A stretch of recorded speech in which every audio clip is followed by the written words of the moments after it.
Imagine showing a smartphone to people on the street in the 1950s.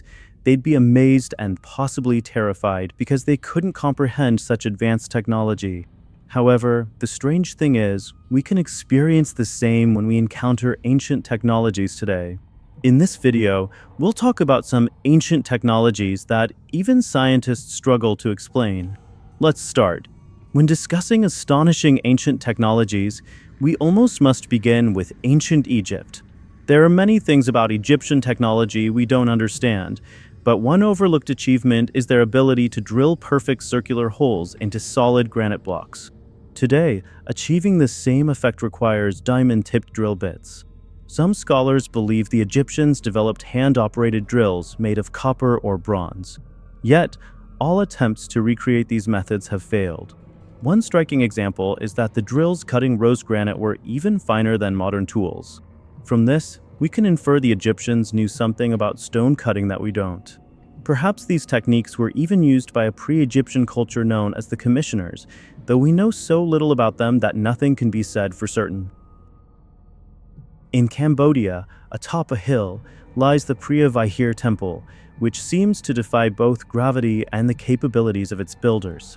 Thought to be the grandest work of ancient Khmer architecture, situated among the Dangrek Mountains, the temple's structure dates back to the 9th century, though the current visible form was built in the 11th century over its predecessor. The Saravarman kings aimed to replicate the world-famous beauty of the Angkor temples. Located on the edge of a cliff near the Thai border, Preah Vihear was so embraced by Thailand that it led to a legal dispute in 1962 at the International Court of Justice, where Thailand claimed ownership. However, the court sided with Cambodia. No research since has explained the construction methods used. In Milan, the gold shrine of San Ambrosio features exquisite gold gilding. This meticulous gold leaf application gives the carvings a brilliant and majestic look, making it hard to believe it was constructed in 825 AD. The high quality of the gilding, which even today's technology can't match, leaves scientists baffled. This technique wasn't just for decoration. Ancient con artists used it to give items a more valuable appearance, showing that even ancient swindlers were more skilled than modern experts in this regard. Returning to ancient Egyptians, they could not only drill into granite, but also carve limestone, basalt, and other hard stones as if they were butter, sometimes seemingly with tools no stronger than saws. In the Great Pyramid of Giza, you can see saw marks on the basalt flooring on the east side, the lines clean, sharp, and parallel, indicating the blades moved through the stone quickly and smoothly. Scientists believe the Egyptians had a way to soften the stone before cutting, a process known as molecular bond reversal, which is still being developed in labs worldwide. How the Egyptians mastered this thousands of years ago remains a mystery. The ancient city of Kaunos in Turkey, with its history spanning 2,500 years, has been invaded and conquered multiple times, leading to the loss of archaeological evidence. This makes it difficult to determine who created its striking rock tombs. These Hellenic-style tombs are thought to be about 2,200 years old, with archaeological data suggesting they were used for roughly 500 years. Some claim they date back even further, to the city's founding. There's no distinction between rich and poor in these tombs, yet the grandeur of some like German's tomb suggests they belong to leaders or aristocrats, while others were for common folk.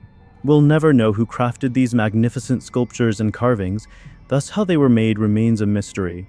The Mouth of Truth from the film Roman Holiday 1953, with Audrey Hepburn and Gregory Peck, is a massive ancient stone believed to detect lies. Place a suspected liar's hand in its mouth, and if they lie, the stone supposedly snaps shut, severing the hand. Some say this legend stems from the film, claiming the stone was just an old manhole cover. But why then would the face of Oceanus, the powerful sea god, be carved into it? It seems more logical that the film's plot was inspired by this ancient tale. Leonardo da Vinci, renowned for his genius across painting, science, biology, and sculpture, also foresaw the future of military warfare centuries before tanks were invented. He sketched a crude design for a tank, albeit with flaws like thin wheels unsuitable for mud and a problematic crank design. Yet, for a time without cars, this was visionary, laying groundwork for future designs.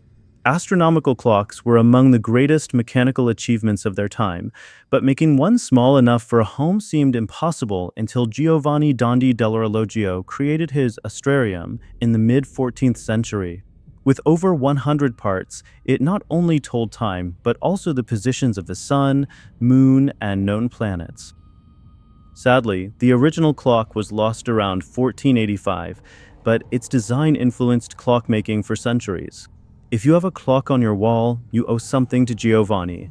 In 1828, a Dutch museum acquired a mysterious Egyptian artifact, an alabaster disc with 7 small holes, dating back about 4,500 years. While some think it was used for mummification, others speculate it might be a control panel. The disc is covered with hieroglyphs and symbols unique to this item, possibly instructions for its use, though never fully deciphered. The Nimrud Lens from Iraq, discovered in 1850, is considered by some as the world's first telescope, while others argue it was for magnifying sunlight to start fires, not for telescopic observation. With a magnification factor of 3, it's the same as the Dutch telescope developed in 1608, making it thousands of years ahead of its time if used as a telescope.